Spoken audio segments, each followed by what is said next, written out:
Joseph Taillefet, bonjour. Bonjour. Bienvenue pour ce nouvel entretien vidéo. C'est le second qu'on fait ensemble, hein. Le premier est porté sur les masques où Plast Alliance avait été en avance de phase en faisant des commandes groupées pour l'ensemble de ses adhérents avant même la sortie du confinement. Donc là, c'est le sujet qui nous amène, c'est les APC, les accords de performance collective. Plast Alliance, le syndicat va éditer lundi prochain un guide sur la base des 51 APC que vous avez négociés au niveau de vos adhérents. C'est un chiffre qui est significatif parce que c'est 51 sur près de… Au total, la Direction générale du travail recense un peu plus de 370 APC, donc 51 pour un syndicat professionnel. C'est conséquent, c'est même anachronique quelque part. Et on est dans un contexte d'APC bashing. Actuellement, depuis la sortie du confinement, même un peu avant, on a un certain nombre d'APC qui sont dans le viseur médiatique parce qu'ils sont synonymes de grosses concessions pour les salariés en termes de rémunération, en termes d'organisation du temps de travail pour des contreparties très faibles. Donc, dans quelle mesure votre guide il s'inscrit dans cet APC bashing pour pouvoir apporter une autre parole, ou alors indépendamment de cet APC bashing, vous entendez porter la logique qui procède dans le cadre des négociations APC que vous accompagnez. Je te laisse la parole, Joseph. Merci Rodolphe. Donc effectivement, oui, on a 51 entreprises adhérentes au niveau de Plast Alliance qui ont conclu des accords de performance collective. Alors je ne sais pas si c'est anachronique. Ce qui pourrait être aussi anachronique aussi ou un peu étrange, c'est que le ministère, ou en tous les cas le rapport sur le comité des suivis des ordonnances, a indiqué qu'il n'y avait que 23 accords au niveau de la plasturgie. Donc il y en a 28 qui sont passés sous les radars, et justement dans le fameux guide qui est prévu en sortie la semaine prochaine, nous allons donner l'explication du pourquoi en fait, de cette sous-estimation. Mais malgré, on va dire, cette estimation basse au niveau de la DGT ou au niveau du comité d'évaluation des ordonnances, ce même comité a reconnu dans le rapport que la plasturgie était le secteur le plus actif en termes de nombre d'entreprises ou en termes de salariés couverts au niveau des accords de performance collective. Et effectivement, nous, ça fait depuis plus de 2 ans, hein, donc depuis l'arrivée, dès que les ordonnances de septembre 2017 sont arrivées, qu'on s'est mis, on va dire, à l'œuvre au niveau de nos entreprises pour promouvoir, développer et faire conclure des accords de performance collective qui sont, à notre sens, on va dire, j'ai envie de dire, peut-être le meilleur outil parmi tous les outils, on va dire, que les ordonnances ont créé ou ont prévu. C'est à notre sens l'outil le plus important pour les entreprises et pour leurs salariés pour reprendre de la compétitivité et assurer leur pérennité. Et ce qu'on constate, c'est qu'avant, on va dire, l'APC bashing actuel, il y avait déjà, on va dire, un petit peu d'APC bashing ambiant, mais léger. Mais je me rappelle à plusieurs réunions dans lesquelles on a participé, que ce soit avec des cabinets d'avocats, que ce soit avec des syndicats, etc. Les APC étaient quand même vus, surtout de la part des syndicats, comme étant quelque chose de très suspect, déjà avant l'heure et avant même qu'il y ait les exemples médiatiques des fameux accords dont on a entendu parler et dans lesquels il y a des salariés qui n'ont pas accepté l'APC, qui ont été licenciés par dizaines, voire par centaines. Et donc là, aujourd'hui, on est un peu face à une nouvelle donne, c'est que là, on a médiatiquement justement des entreprises qui mettent en place des APC dont les conséquences, et des entreprises qui ne sont pas adhérentes, hein, je précise, de Plast Alliance, mais des entreprises de manière générale qui mettent des accords APC dont l'une des conséquences va être effectivement le refus de beaucoup de salariés de ces accords et donc le licenciement également de ces salariés. Ce n'est pas du tout, on va dire, l'objectif ni de Plast Alliance ni de nos adhérents, et ce n'est pas du tout l'esprit des APC qu'on a développé, que ce soit avant la crise Covid ou maintenant après la crise Covid. Nous, on est dans un état d'esprit gagnant-gagnant, c'est-à-dire que l'entreprise doit bien entendu gagner de la compétitivité, gagner de la productivité, gagner de la souplesse, gagner de la réactivité, reconquérir des marges. Mais de l'autre côté, ça ne peut pas se faire si on n'a pas, on va dire, une ambiance sociale bonne dans l'entreprise, si les salariés ne participent pas, on va dire, à cet effort également et qu'ils puissent également être rétribués aussi, mais différemment de ce qu'ils sont aujourd'hui, avec on va dire un nouveau mode, on va dire de rétribution ou de récompense pour les salariés. Et donc nous, ce qu'on essaie de faire, c'est de faire des accords dans lesquels, justement, au final, il n'y aura aucun licenciement pour refus de salarié et donc aucun salarié qui ait refusé l'application de l'accord. Et aujourd'hui, on peut être fier de dire que sur 51 entreprises de toute taille, on a des TPE et on a des ETI également, aucun salarié n'a refusé l'application de l'APC applicable à son entreprise. Aucun, y compris même dans des TPE où on a des référendums, par exemple, aux 2/3. Il n'y a pas toujours eu l'unanimité. Il y a des fois où il y a eu l'unanimité, mais il y a parfois, sur, je sais pas, sur 9 salariés, il y en a 8 qui ont dit oui, il y en a un qui a dit non. Mais ce n'est pas grave, l'accord est quand même applicable. Et le 9e, dont on ne connaît pas l'identité, vu que c'est un vote à bulletin secret, il n'a pas refusé. En tous les cas, il n'y a pas eu un salarié qui est venu après le référendum pour dire en fin de compte, je refuse l'application de l'accord. L'accord est passé et aujourd'hui, ce qu'on constate, c'est qu'il n'y a pas eu de grève, il n'y a pas eu de tension sociale, il n'y a pas eu de dénonciation d'accord, c'est-à-dire de regret des signataires salariés ou des syndicats ou des élus d'avoir signé un tel accord.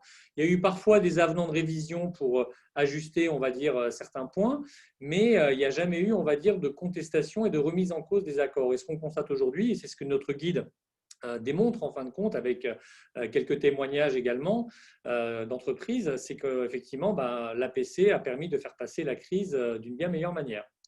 Entendu. Alors, dans les grands traits, quelles sont les concessions que vont concéder les salariés et qu'est-ce qu'ils vont gagner en contrepartie dans les grandes lignes, dans les accords APC que vous accompagnez? Alors, dans le guide qu'on a créé, qui est en fait un livre blanc, qui est d'ailleurs le premier guide livre blanc sur le sujet des accords de performance collective, on détaille un petit peu tout ça. Mais disons que là, en 2 mots, une concession, par exemple, régulière au niveau des salariés qu'on leur demande, par exemple, c'est des jours de carence, par exemple, pour les arrêts de travail d'origine non professionnelle. Ça, on va dire, c'est quasiment systématique. Je crois qu'il y a eu peut-être un accord sur les 50 où il n'y a pas eu de jour de carence. On n'a pas joué dessus parce qu'il y avait une opposition d'un syndicat d'ailleurs, donc qui ne voulait pas signer s'il y avait des jours de carence sur ce point-là. C'était bloquant. Mais sinon, sur les 50 autres accords, y compris avec d'autres syndicats, il y a eu des jours de carence dès le premier arrêt. Il faut savoir, je prends l'exemple de la plasturgie pour notre branche, c'est qu'en plasturgie, les cadres n'ont jamais de carence pour une maladie non professionnelle. Jamais. Un jour, 2 jours d'arrêt, ils sont payés. Les salariés non cadres, ils n'ont pas de carence au premier arrêt. Donc, en gros, ils ont comme un crédit de 3 jours, en fin de compte, qui est payé par l'entreprise, et la carence ne commence qu'à partir du 2e arrêt. Et donc, nous, ce qu'on fait, c'est que autant pour les cadres que les non-cadres, donc les cadres participent, on va dire, à l'effort de guerre, là, en l'occurrence, on met des jours de carence qui varient dans les entreprises où on en a mis, entre 3 jours jusqu'à 7 jours de carence, qui est en fait le maximum qu'on peut mettre en vertu du Code de la sécurité sociale. Et donc ça, c'est une concession qui est demandée et qui est en général, je veux dire globalement quand même, qui est acceptée. L'absentéisme a beaucoup de coûts dans les entreprises, c'est un coût pour l'entreprise, c'est une surcharge de travail pour ceux qui restent, c'est une désorganisation, etc., etc. Et donc, ça, c'est notamment une des concessions qu'on leur demande. Il arrive également les heures supplémentaires, par exemple. Ce n'est pas toujours le cas, mais souvent, on diminue la majoration des heures supplémentaires à 10%. C'est-à-dire, on revient au minimum de la majoration. Donc ça fait partie, par exemple, des choses sur lesquelles on déroge par rapport à la convention collective qui prévoit des majorations supérieures ou les jours de carence pour les maladies. Et de l'autre côté, l'entreprise, bien entendu, doit prévoir également des contreparties et des contreparties qui n'existent pas dans la convention collective. On ne va pas répéter des choses de la convention. Le but, c'est de leur donner des choses qui n'existent pas. Les tickets restaurants, par exemple, ce n'est pas quelque chose qui est une obligation en tant que tel. Il n'y a aucune obligation pour une entreprise de délivrer des titres restaurants. Et donc là, en l'occurrence, il y a des entreprises qui ont mis en place des titres restaurants. Il y a des entreprises qui ont mis en place, par exemple, des indemnités, ce qu'on appelle de panier, à la place des tickets resto s'ils ne veulent pas le faire, des indemnités de panier de jour. La convention collective de la plasturgie prévoit une indemnité panier repas, en gros, pour la nuit, mais il n'y a rien pour les gens en journée. Et donc là, on leur donne une indemnité de panier de jour qui n'est pas négligeable, c'est-à-dire que ça peut aller jusqu'à quand même 6,60 € par jour net pour le salarié. On multiplie ça par 20 jours, ça fait plus de 130, 140 € net par mois pour un salarié qui n'en bénéficiait pas avant. Donc, quelqu'un qui est au SMIC à ce niveau-là, c'est quasiment, enfin, c'est même 10% de pouvoir d'achat en plus, d'autant plus que ce n'est pas soumis à impôt et donc le salarié ne voit pas non plus sa tranche d'imposition relevée, donc c'est très appréciable. Donc la médaille du travail, par exemple, ça fait partie aussi des choses que les salariés réclament et en général dans les entreprises, nous, ce qu'on a constaté, c'est que quand il y a une médaille du travail qui est accordée, c'est souvent 200, 300 euros qui est versé.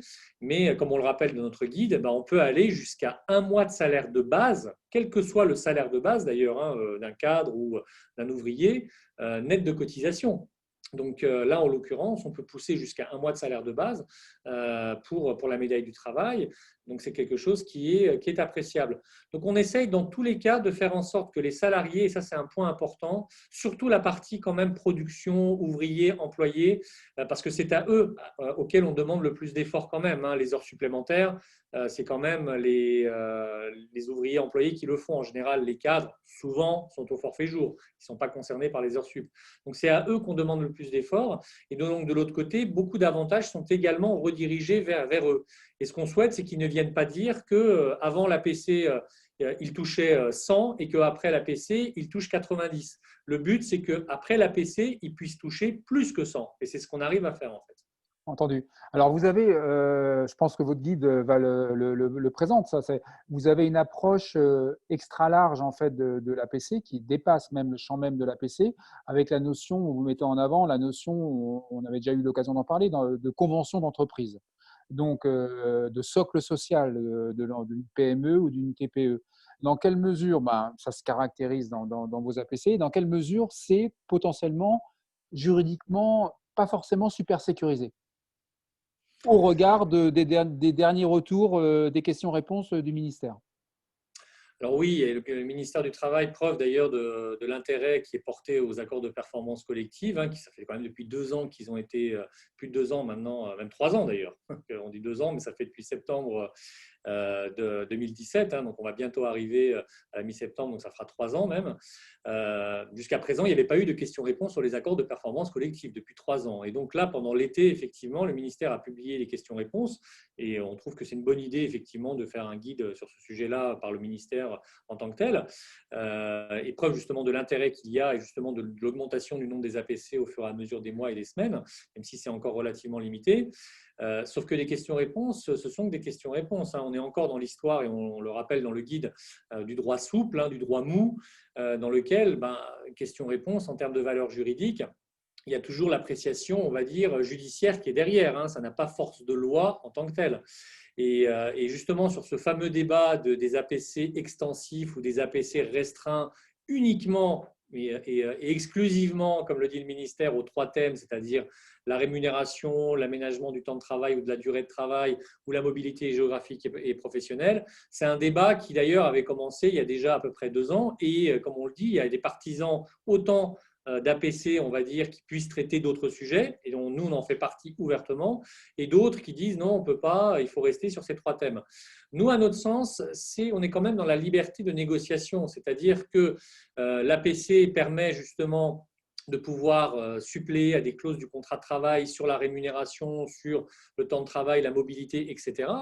Mais rien n'interdit, d'ailleurs, mais il faut être, à notre sens, et c'est ce que nous on fait, d'être précis justement dans le préambule, notamment de nos APC, de dire que c'est un accord qui repose sur un accord de performance collective pour les dispositions qui relèvent de ces thèmes, mais qui relève aussi de la loi travail 1, qui relève aussi également d'autres dispositions qui existent, qui font que l'accord d'entreprise peut être prioritaire ou peut, on va dire, être équivalent avec des garanties équivalentes à l'accord de branche. Donc nous, on l'a sécurisé de cette manière-là. Je prends l'exemple un peu des tickets restaurants dont on a parlé. Si on suit ceux qui sont expressément pour des APC sur les 3 thèmes sans sortir de ce champ, si on a des syndicats, des salariés, des élus qui demanderaient à avoir en contrepartie dans l'accord des tickets restaurants, ce serait impossible. Les tickets restaurants, ce n'est pas de la rémunération. Les paniers, ce n'est pas de la rémunération. Donc, si on se base là-dessus, on risquerait de se retrouver avec des accords sans aucune contrepartie en fin de compte pour les salariés et avec des accords qui feraient que soit augmenter la durée de travail sans forcément augmenter la rémunération ou soit en baissant la rémunération, etc., etc. Donc, ce serait très déséquilibré. Et là, à notre sens, il y a possibilité en tous les cas, au niveau de l'accord et de la façon dont on le rédige, de bien préciser qu'il y a des choses qui relèvent de l'APC et des choses qui relèvent d'autres thèmes. J'ai vu d'ailleurs récemment des cabinets d'avocats qui proposaient récemment de faire des accords APC et activités partielles longue durée, de les mélanger, de faire de voir les deux thèmes ensemble. Donc on voit que bon, l'extension du champ de l'APC, voilà, il n'y a pas que Plastalliance qui peut le promouvoir. Et à notre sens, juridiquement parlant, le risque est quand même très très limité. Il faut savoir qu'on n'a eu aucun recours judiciaire, juridique au niveau des différents accords qui ont été conclus, y compris au niveau de certains accords qui ont été publiés par erreur, par bug, on va dire, sur le site du ministère. Normalement, les APC sont soumis à une confidentialité, ça fait partie aussi de leur charme, c'est-à-dire ça permet de sauvegarder quand même la stratégie économique de l'entreprise. Les employeurs n'ont pas forcément envie qu'on sache ce qui se passe, ils n'ont pas envie que le donneur d'ordre, le sous-traitant, enfin tout le monde n'a pas envie de savoir on va dire connaître la stratégie. Et donc certains accords, y compris certains de nos adhérents, ont été malencontreusement publiés sur Légifrance par erreur. Et pourtant, personne, il n'y a pas eu de syndicat qui a fait de contestation. Il y avait un délai de 2 mois pour le faire à compter de la publication. Personne ne l'a fait. Donc, il n'y a pas de risque à ce sujet par rapport à ça. Donc, on est plutôt confiant et on verra ce que l'avenir nous dira sur l'étendue des clauses que l'on peut faire figurer dans un accord d'entreprise qui devient effectivement, comme tu l'as dit un petit peu, une convention collective d'entreprise, avec effectivement énormément de points de la CCN qui sont revus, adaptés, modifiés ou supprimés. Entendu. Dans quelle mesure le guide met en avant l'importance du dialogue social et quelque part rime avec un renouveau ou alors une ravive le dialogue social qui était peut-être éteint dans des PME ou alors l'allume dans des entreprises où il n'existait pas, où il n'était pas du tout structuré. Dans quelle mesure il y a vraiment une relation il y a un effet déclencheur de l'APC dans les entreprises que vous avez accompagnées? Alors, nous, on l'a dit déjà plusieurs fois à ce sujet-là, même dans différentes conférences sur lesquelles on nous avait invités sur les APC, et on l'explique très bien dans le guide. L'APC, pour nous, c'est effectivement une ode au dialogue social. C'est effectivement, comme tu l'as dit, c'est exactement ce mot, c'est un renouveau du dialogue social. Le meilleur exemple, c'est quoi? C'est quand on a déjà des TPE qui n'ont pas d'élus, qui n'ont jamais eu d'accord d'entreprise, qui se basaient que sur la convention collective ou éventuellement le code du travail pour pouvoir gérer leur aspect social et économique, se mettent en fin de compte à se dire, voilà, je vais faire un référendum. Trouver un patron de TPE, lui demander de faire un accord d'entreprise, franchement, ça ne l'enchante pas, honnêtement. Les patrons des très petites entreprises, les accords d'entreprise, pour eux, c'est quelque chose, voilà, c'est pas du tout leur quotidien, ils veulent du concret. Mais justement, quand on leur présente en fin de compte le champ de l'APC, ce qu'on peut faire, les avantages, le chiffrage, etc., et on voit en fin de compte les conséquences économiques, tant pour les salariés que pour l'entreprise en termes de bénéfices à ce niveau-là, ils se lancent. Et donc, on voit des TPE qui font des référendums. On a des PME qui, eux, par contre, devraient avoir des élus et qui, parfois, depuis des années, ont eu des PV de carence parce que, voilà, une PME de 20, 25, 30 salariés, parfois, il y a un contact direct avec le chef d'entreprise où personne n'a envie de se présenter pour être élu. Les gens estiment que c'est une grosse responsabilité, etc. Et donc là, et même parfois, le chef d'entreprise peut être aussi parfois réfractaire à avoir des élus. Voilà, donc, ça peut arriver, il ne faut pas se le cacher. Et donc là, en l'occurrence, l'APC, dès lors qu'on sait que la loi permet, par exemple, pour les entreprises de moins de 50 qui ont des élus, de faire signer tout type d'accord par un élu, sans avoir besoin de syndicat, les entreprises préfèrent effectivement avoir des élus, parce que sinon, il faut passer par un mandatement, par un référendum derrière. C'est assez compliqué, mandatement syndical. Et donc là, en l'occurrence, on a des entreprises qui poussent, qui favorisent, qui donnent les moyens en fin de compte, aux salariés qui souhaiteraient être candidats, d'être candidats et de se présenter pour notamment pouvoir signer effectivement un accord de performance collective. Et donc, on a des élections professionnelles qui sont lancées avec succès pour une fois, parce que parfois, souvent, comme je l'ai dit, dans certaines boîtes, il n'y avait rien depuis des années. Il n'y avait rien à l'époque du DDP, et même quand il y a eu le CSE, il n'y avait toujours rien. Et donc là, alors que parfois l'entreprise avait encore 2 ans à attendre ou 1 an pour refaire des élections ou 3 ans, ils relancent des élections. Et là, on voit effectivement des gens qui se présentent. Et c'est beaucoup plus facile pour justement avoir un relais au niveau de l'entreprise, pour expliciter et pour signer, en fin de compte, des accords avec les élus.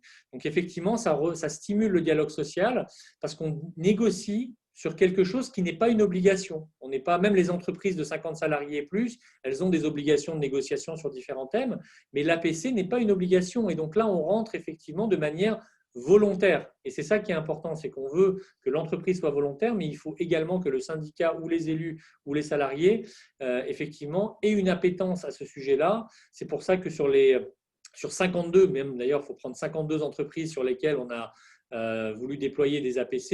Il n'y en a eu qu'une seule où il y a eu, et on l'explique dans le guide, un blocage. Voilà. Donc, il y en a eu 51 qui ont conclu. Il y en a eu un seul où le CSE n'a pas voulu entendre parler d'un accord qui remette en cause certains avantages datant de très longtemps, etc.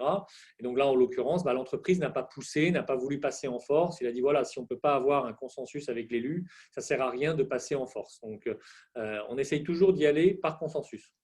Entendu. D'ailleurs, vous les un petit mot là-dessus, peut-être vous, a priori, vous accompagnez, vous, en tant que syndicat, vos directions, les employeurs de la plasturgie adhérents à Place Alliance sur protocole électoral, etc., et leur faire comprendre, faire de la pédagogie à leur égard. Comme tu l'as dit, c'est pas forcément une évidence, hein, l'intérêt des bénéfices potentiels du dialogue social, et donc de la pédagogie à l'égard de vos adhérents sur l'intérêt de mouiller un peu la chemise pour se donner les moyens d'avoir des candidats qui tiennent la route, etc. Exactement, parce que souvent, parfois, ils ont oublié comment sont les procédures, ou parfois les procédures ont un peu changé. Donc, effectivement, nous, on a mis en place ce qu'on appelle un kit élection professionnelle, dans lequel ils ont, en fin de compte, tous les éléments, les modèles de courrier juste à adapter et à faire, et on les accompagne, et si besoin même physiquement d'ailleurs, lors de négociations des protocoles préélectoraux, avec l'accord, bien entendu, des syndicats quand ils se présentent. Et donc, quand il y a des syndicats en face, nous, on est présents aussi, syndicat à syndicat. On en parle dans le guide d'un exemple d'ailleurs bien précis à ce sujet.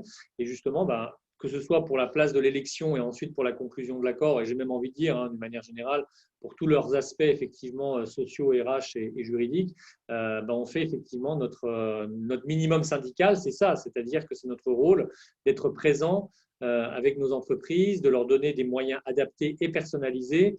Et je précise d'ailleurs, parce que c'est important, parce que ce n'est pas forcément le cas, ce n'est pas le modèle économique de toutes les organisations, mais en tous les cas, voilà, nous, on n'a pas de société de prestation de services, on ne facture pas nos prestations à ce niveau-là. Tout est inclus dans la cotisation, hein, donc on peut nous solliciter tant qu'on veut, ça ne coûtera pas plus cher.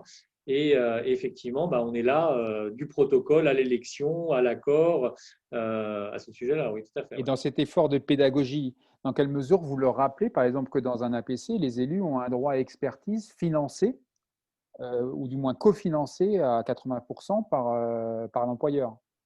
Ça, c'est clairement un message qui est passé? Oui, tout à fait. Alors ça, c'est quelque chose dont on les prévient en amont. Dans les entreprises de 50 salariés plus, précisons par rapport à la taille, les moins de 50 ne sont pas concernés par ça, mais les 50 salariés plus, on leur dit très clairement, il peut y avoir éventuellement soit une demande des syndicats notamment, qui peuvent demander une expertise. On leur demande d'être très ouverts à ça et de l'accompagner, de ne pas bloquer, on va dire, de ne pas, parce qu'il y a des procédures pour pouvoir éventuellement contester l'expertise, le coût, etc. On leur demande, on va dire, d'être très bienveillants à ce sujet-là et d'accompagner, de faire leur participation effectivement qu'ils ont à faire, voire même de prendre tout en charge, si possible, en tant que tel, parce que le coût, en fin de compte, même de cette prise en charge, par rapport aux bénéfices que l'entreprise, et surtout les entreprises plus la taille de l'entreprise va augmenter, plus le bénéfice de l'APC est grand. Hein. Il faut le savoir, c'est que plus on a de salariés, plus, en fin de compte, l'économie ou le gain est important. Et donc là, l'économie, en fin de compte, ou le gain de l'APC sera bien plus important sur du moyen long terme que ce que va coûter, on va dire, une expertise. Et si dès lors qu'on est confiant, nous, sur le projet d'accord qu'on propose, c'est-à-dire qu'on est dans un projet d'accord dans lequel, au final, les salariés ne vont pas perdre d'argent, voire même vont en gagner, il n'y a aucune crainte à avoir une expertise. Maintenant, pour être vraiment clair et sincère et franc et transparent, c'est que jusqu'à présent, on n'a pas eu d'entreprise, en tous les cas d'élus ou de syndicats, qui ait demandé à utiliser l'expertise. Alors peut-être qu'on a été très clair, en tous les cas sur les chiffrages, les bulletins de salaire, on a mis avant, après, etc., donc pour que les gens le voient. Mais en tous les cas, le jour où ça se présente, les entreprises, on leur dit vraiment d'être positifs à ce sujet, d'y aller et de ne pas voir, on va dire, le cabinet d'experts qui va arriver comme un adversaire, mais au contraire, alors pas forcément non plus comme un allié, mais en tous les cas, presque, je vais dire, comme le juge de paix, quoi. C'est-à-dire que dès lors qu'il va venir et qu'il va dire, voilà, il y a ces concessions qui sont faites auprès des salariés, les heures supplémentaires, vous allez perdre temps, mais de l'autre côté, vous allez gagner temps avec ça, vous allez récupérer ça et à la fin, vous allez avoir ça. Bon, bah, dès lors que ce sera la même chose que ce qu'on aurait dit nous-mêmes d'ailleurs, je pense, il n'y a pas de problème et je pense que ça pourrait faciliter. Mais jusqu'à présent, on n'a pas eu, on va dire, de demande, voilà, pour être clair. Est-ce que dans le guide à venir, là, donc vous avez des directions a priori qui témoignent, quid de la capacité des élus et a fortiori des élus syndiqués à témoigner, à apporter leur témoignage? Alors déjà, ce n'est pas très évident d'avoir même des entrepreneurs, des dirigeants d'entreprise qui témoignent. C'est pas, comme on l'a dit, déjà le but quand même souvent d'un APC, c'est d'être voilà, d'être le plus anonymisé possible, le plus voilà, qu'il ne soit pas le moins public possible. Surtout, et on peut le dire d'ailleurs, plus l'entreprise augmente de taille, plus c'est quasiment impossible d'avoir un témoignage. Hein. Donc, les 4 témoignages, on a aujourd'hui 4 témoignages qui sont dans le guide et qui sont de PME et TPE. Donc, 3 PME dans lesquelles ça a été signé avec le CSE et une TPE avec référendum. Donc, les entreprises de plus grande taille, effectivement, ne veulent pas, on va dire, être mises en avant. Et on peut les comprendre aussi. Et donc, ils ont voulu effectivement témoigner parce qu'effectivement, voilà, ils ont voulu montrer en fin de compte l'impact de l'APC. Pour l'un, ça va être effectivement d'avoir évité peut-être des licenciements économiques. Pour l'autre, c'est avoir gagné de la souplesse, etc. Et de l'autre côté, au niveau des salariés et des syndicats, je ne cache pas qu'on a essayé d'avoir, on va dire, des témoignages, notamment de syndicats, par rapport à ça. Et c'est encore plus compliqué. C'est-à-dire qu'on a des délégués syndicaux qui ne souhaitent pas, on va dire, qu'on sache qu'ils ont signé un APC. Non pas qu'ils ont, je pense qu'ils aient honte, on va dire, d'avoir signé un accord retors. Ce n'est pas ça le problème. J'ai envie de dire, un accord retors, de toute façon, on le saura. Je veux dire, ce sera médiatisé, ce sera publié. Les accords, je ne les citerai pas les entreprises en question, mais dont les médias ont fait la une ces derniers temps sur le sujet, on peut très facilement retrouver qui a signé l'accord ou quel est le syndicat qui a signé. Non, ce n'est pas ça, c'est surtout vis-à-vis de leur centrale.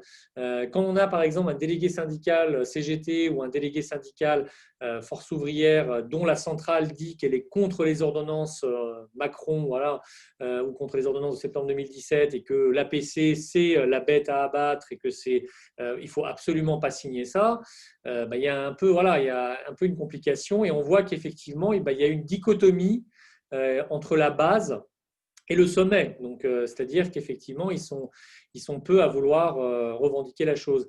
Mais pour rebondir là-dessus, j'ai envie de dire, ce n'est pas que les syndicats de salariés.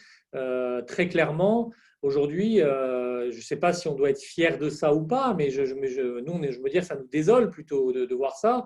C'est de voir qu'aujourd'hui, Place Alliance est la seule organisation patronale représentative qui ouvertement promeut les APC, ouvertement aide les entreprises à en mettre en place, communique sur le sujet, etc. Je ne dis pas qu'il n'y a pas d'autres organisations patronales qui peut-être le font en interne, qui fassent peut-être des réunions sur le sujet, mais on n'entend pas dans les médias ouvertement, on va dire, cette promotion des APC qui pour nous ne doit pas être quelque chose de conjoncturel. Pour nous, l'APC, ça doit être la performance collective, elle doit être permanente. Ce n'est pas quelque chose pour une durée de 1 an, 2 ans. Ça doit être quelque chose qui doit être à très long terme. Hein. D'ailleurs, on a montré les chiffres dans notre guide. Hein. Là, il y a une grande partie des accords à durée indéterminée. Et même ceux qui sont à durée déterminée, ce n'est pas pour 1 an ou 2 ans. Ça va de 5 ans à 15 ans. Donc, pour avoir justement une tranquillité d'application. Et donc, aujourd'hui, même au niveau des organisations patronales, on a effectivement très très peu, quasiment rien, d'organismes qui viendraient, on va dire, ouvertement dire voilà, les APC, il faut y aller et allons-y, dérogeons également à des éléments de la convention collective. Ils ne le font pas. Entendu. Dans quelle mesure ça peut se comprendre par rapport, par exemple, l'approche que vous avez de convention d'entreprise, d'un socle social au niveau de l'entreprise, dans quelle mesure les acteurs des branches peuvent se sentir un peu percutés par une approche telle que celle-ci, dans quelle mesure ça explique aussi une appréciation syndicale pour le moins timorée sur le sens des APC tel que vous, Place Alliance, vous les développez. Disons que je pense que de ce point de vue-là, il y a une raison peut-être commune, c'est que l'APC, ou d'une manière générale, les accords d'entreprise, d'une manière générale, et les dérogations à la convention collective, bah, c'est une remise en cause de l'utilité de beaucoup de choses qui se passent au niveau national, de beaucoup de négociations paritaires nationales, de beaucoup de normes nationales et certainement de financement également au niveau national. Donc il y a un impact. Il y a quand même aujourd'hui quelque chose il faut discuter. Je veux dire, là aujourd'hui, on a une décentralisation de plus en plus importante depuis quelques années. Ce n'est pas juste depuis 2020-2019, ça a commencé depuis un certain temps. Et la loi Travail 1 a été quand même alors déjà en 2016 a été quand même la première grande étape, mais on est de plus en plus vers une négociation localisée en entreprise. Et c'est tant mieux, j'ai envie de dire. Personne n'est surpris que, par exemple, l'État donne plus de pouvoir dans un pays à des régions ou donne des pouvoirs aux municipalités parce que justement, elles savent peut-être mieux sur beaucoup de sujets traiter des sujets locaux et en fin de compte, on garde des sujets régaliens éventuellement au niveau de l'État. C'est pareil au niveau d'une convention collective et des accords. C'est-à-dire qu'aujourd'hui, il y a beaucoup de choses qui devraient relever, mais directement, de l'accord d'entreprise, notamment les salaires minima. Les salaires minima devraient relever des entreprises qui pourraient avoir à établir leur grille. Et établir leur grille suppose qu'ils puissent avoir la main sur les classifications applicables chez elles, qu'ils puissent avoir la main sur l'ensemble de la prévoyance et de la mutuelle, qu'ils puissent avoir la main sur les périodes d'essai totalement, qu'ils puissent avoir la main peut-être même d'ailleurs sur le paritarisme. Nous, alors là c'est un peu de la politique fiction ou du social fiction, je ne sais pas, mais nous on pourrait dire, we have a dream, on va dire, c'est qu'un jour, peut-être, on puisse permettre pour les entreprises, par accord d'entreprise, de pouvoir justement, non pas flécher, par exemple, des contributions, quelles qu'elles soient d'ailleurs, formation ou paritaire, au national, mais de pouvoir le flécher en interne dès lors qu'il y a un accord d'entreprise majoritaire. Et en l'absence d'accord d'entreprise, à ce moment-là, ce sera remis aux instances nationales ou aux OPCO ou quoi que ce soit. Mais qu'on laisse la possibilité aux entreprises de pouvoir justement, au lieu d'utiliser ces fonds localement, le paritarisme aujourd'hui, comme je viens de le dire, c'est de plus en plus en entreprise. Et donc, c'est le dialogue social en entreprise qu'il faut financer à un moment donné.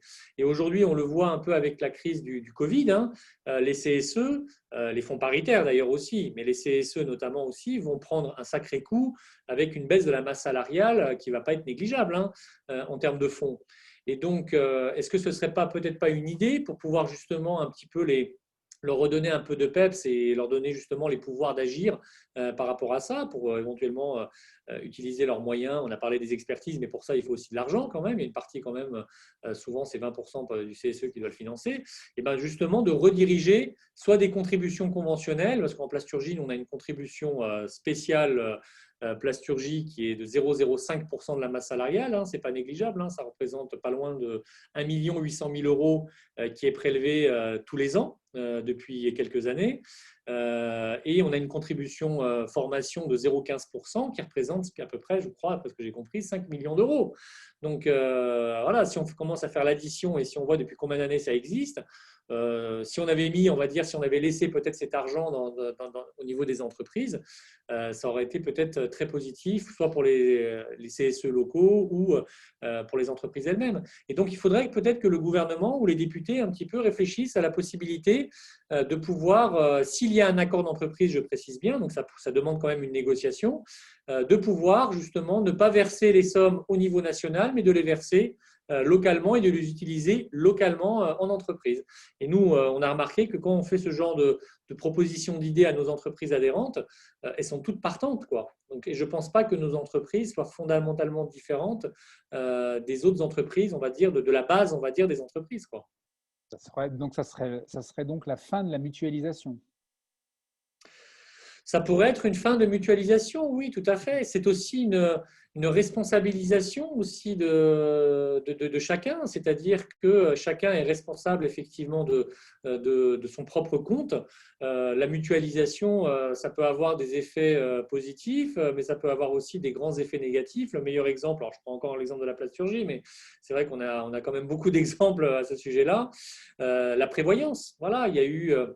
Nous, on a mis en place un partenariat pour la prévoyance avec AXA, mais dans lequel chacun quand même était responsable de son propre compte. Une autre organisation patronale a mis en place avec d'autres organisations de prévoyance à ce sujet-là, et leur compte est totalement déficitaire. Et en fin de compte, les bons vont devoir payer pour les mauvais. Chez nous, ce n'est pas le cas. Donc là, en l'occurrence, on est nous pour la responsabilisation. Donc de ce point de vue-là, on peut dire qu'on est effectivement libéral, hein, c'est-à-dire que chacun doit effectivement être responsable et avoir une certaine individualisation de la responsabilité. Mais de l'autre côté, j'ai envie de dire, on est aussi social par rapport à ça, justement par le fait qu'on promeut les accords collectifs d'entreprises, et notamment les APC, qui permettent par un dispositif collectif de se substituer, on va dire, à des éléments contractuels individuels. Entendu. Effectivement. Ben, ça sera ton mot de conclusion. Merci Joseph. Et donc, guide à suivre lundi prochain, c'est bien ça?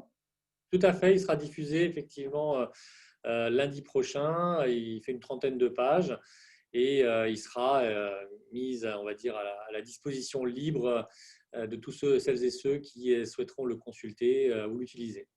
Entendu. Ben, écoute, merci à toi et bonne journée. À bientôt. Merci beaucoup. Au revoir. Merci.